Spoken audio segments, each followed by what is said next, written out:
여러분 비트코인 투자하십니까? 주식 투자하십니까? 제가 아시는 지인분은 비트코인을 초창기에 한 120만 원 정도 이렇게 사셨는데 3억을 보신 거예요. 그렇게 이야기 들으면 여러분 우와 정말 좋겠다 이런 생각 들겠죠. 돈이라는 것이 너무나 빨리 들어오면 너무나 빨리 나가는 속성들도 있어요. 그분은 진짜 패가 망신할 정도로 돈을 다 이제 말아먹게 됩니다. 왜냐하면 다시 이제 또 샀다가 팔다가 채굴업체에 투자했다가 채굴업체가 이제 완전히 이제 망하는 바람에 돈이 다 날아가게 됩니다. 저 역시도 뭐 가난하니까 늘 돈을 많이 벌어야 되겠다 이런 마음이 많았거든요. 그러면서 직장 생활하면서 3잡, 4잡도 이렇게 뛰곤 했었습니다. 그때 이거 그런 걸로는 푼돈으로는 돈이 안 되겠다 이렇게 싶어서 주식 투자를 했었고요. 그것 때문에 가지고 있던 그동안 모아놨던 그 모든 돈들을 오히려 반대로 다 잃어버리게 되었습니다. 그러니까 늘 어머니한테도 아내한테도 뻥앵구라만 이렇게 치기만 하고 실제로는 되게 경제적으로 또 어쩌면 아버지처럼 무능해져 가는 제 모습을 보게 되었습니다. 정말 그러고 나서는 뭐 돈 된다 이런 것들은 오히려 공짜다 이런 건 뭐든지 다 오히려 반대로 다 거절하게 되었습니다. 가장 큰 투자는 그런데 투자하는 것보다는 나 자신에게 투자하는 것이 가장 최고의 투자다라는 것에 대한 믿음을 가지게 되었고 오로지 내가 성실하게 일을 해가지고 거기에서 전문 역량을 발휘로 하는 것이 오히려 더 큰 돈은 제가 못 벌긴 하겠지만 그럼에도 불구하고 충분히 보통 사람이 버는 것 이상은 벌 수 있겠다 이런 확신이 들었습니다. 그 당시에는 확신은 없었지만 그렇게 해보겠다 이렇게 다짐을 했고 그것이 나중에 시간이 흐를수록 확신이 이렇게 들었습니다. 저는 열심히 정말 일을 해서 나중에 전문 경영인이 되었습니다. 그때 제가 그 전에 있었던 회사가 이게 이제 벤처 바람이 한참 불 때 코스닥에 상장을 해서 주가가 이제 폭등을 하면 제가 가지고 있는 스톡 옵션이 폭등을 하면 그 당시에 100배, 300배씩 오르니까 이게 매덕이야 이러면서 엄청나게 헛된 바람이 있었던 거죠. 헛바람이 있었는데요. 결국은 그 회사가 그렇게 성장하기엔 좀 무리가 있겠다 이런 생각을 했죠. 그리고 나서 급여도 안 오르는 그 회사에서 신입 직원보다 더 낮은 급여를 경력 9년 차의 과장이었었는데요. 안 되겠다 싶어서 이직을 했고 본부장으로 이직을 했고 그 회사에서 열심히 일해서 사장 자리까지 올랐습니다. 이 회사를 정말 키워서 제가 상장사 CEO가 되겠다 이런 큰 포부를 가졌죠. 그때 회장님이 그래도 이 회사가 작은 회사긴 했지만 대기업으로 분류되어 있던 회사였거든요. 직원 수가 좀 워낙 많았어요.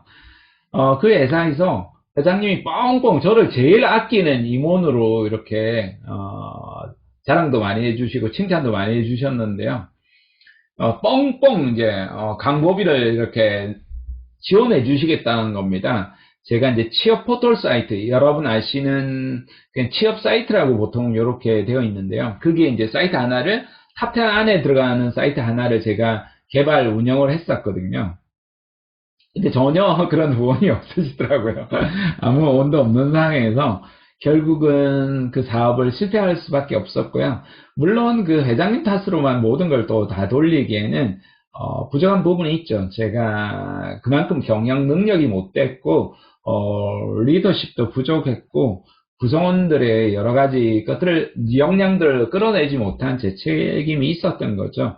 그래서 어떤 사업을 실패를 하더라도 무엇을 실패하더라도 다른 사람을 탓하지 않겠다 이런 다짐을 그 당시에 하게 되었던 것 같습니다. 그래서 내가 스스로 이게 안 맞구나 나는 사업을 안 해야 되겠다 이런 마음을 먹게 되었습니다. 그 이후로도 제가 돈을 더 벌 수 있는 사업들이 있어도 안 했고 오히려 나는 철저하게 독립해서 내가 솔로로 이렇게 지내야 되겠다 이런 다짐을 또 하게 되었습니다.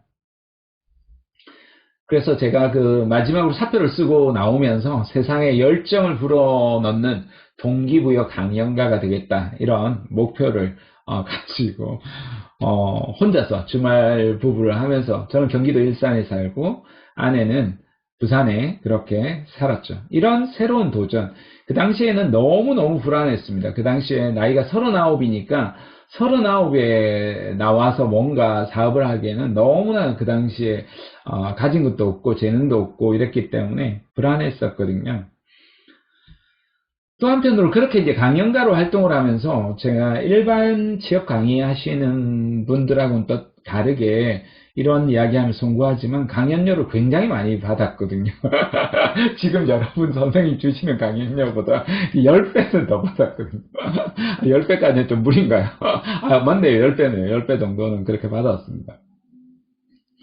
그렇게 받았었는데 정말 자신 있던 강연 중에 하나가 제 인생의 스토리였거든요. 이런 제 삶의 스토리. 그래서 한 200여 명 정도 이렇게 강연장에서 제가 운영하는 모임에서 이렇게 강연을 했었는데요. 정말 제 인생의 가장 망친 강의 중에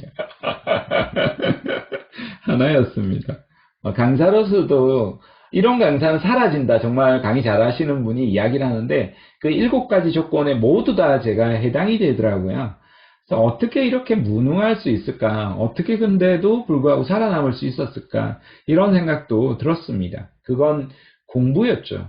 정말 부족하지만 끊임없이 여러분 강의하는 것도요. 이게 끊임없이 계속 손보고, 오늘 아침 여러분 강의 들어가기 전까지 손보고 또 손보고 하는 작업들을 치밀하게 하려고 했었던 노력들이 조금의 더 나은 강의력을 보이게 만들지 않았을까, 그런 생각이 듭니다.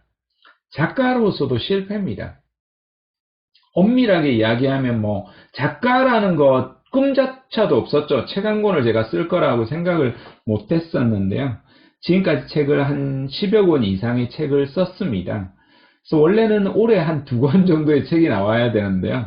지난해 이제 코로나가 불어닥치면서 제가 이 유튜브를 시작하다 보니까 해야 될 일이 너무 많아가지고 그 핑계로 또 책도 써도 요즘 신경도 안 쓰는 겁니다. 국내 최고의 대형 출판사하고 계약을 해서 지난해 책을 출간했는데 엄청나게 기대를 했는데 생각보다 책이 너무 안 나가지고 그게 대해서 실패다, 이런 생각이 들었지만요. 그럼에도 불구하고 앞으로도 책은 10여 권 정도는 꾸준하게 더 써 나갈 계획입니다. 유튜브를 시작했습니다. 제가 지난해 유튜브를 시작했어요. 정말 잘못 운영을 했습니다. 뭣도 모르고 예전에 한 8년, 9년 전에 제가 개설한 유튜브를 그대로 썼는데요. 새롭게 시작해서 새롭게 써야 되는데 저는 그렇게 하면서도 정말 조회수도 너무 작고요. 구독자 수도 너무 작은데 어떤 사람은 그래도 엄청 그 정도 많은 거라 그러더라고요. 한 1400명 정도 있습니다. 오늘 여러분에게도 목표가 정말 제가 실패로 끝나지 않도록 여러분이 도와주시고 구독과 좋아요로 좀 응원해 주시기 바랍니다. 원하신다면 제가 강의록은 물론 다 드릴 거고요. 상담도 다 해드리도록 하겠습니다. 그런데 제가 유튜브도 보시면 지난해 4월에 시작했죠. 본격적으로 시작한 거는 실제로는 한 가을 정도가 됩니다. 실제로 그전에는 했던 방송을 그냥 잘라서 올린 거고, 실제로는 그러니까 실제로 한 1년밖에 안 된 거죠. 근데 여러분 영상 올린 걸 보세요. 260개를 올렸어요. 260개를. 그러니까 이렇게 영상을 허접한 거라도 여러분이 한번 올려보세요. 이틀에 하나씩 올릴 수 있는지 한번 올려보세요. 그 쉬운 작업이 아닙니다. 굉장히 어려운 작업이거든요. 제가 할 수 있는 게, 재능 없는 제가 할 수 있는 게 그냥 꾸준한 거예요. 꾸준하게 밀고 가는 힘이죠. 그러니까 초창기에 유튜브를 했더라면 훨씬 더 그 당시에 개설했을 때 계속했더라면 구독자 많았겠죠. 지금 90만 명 된 친구도 있고 한데요. 꾸준한 거죠. 여러분도 마찬가지, 뭘 하든 간에 그렇게 해야 되지 않을까. 그래서 저는 그러니까 정말 여러분보다 더 낮은 자세로 유튜브 운영하려고 하고요. 신입사원이라는 마음으로도 운영하려고 합니다.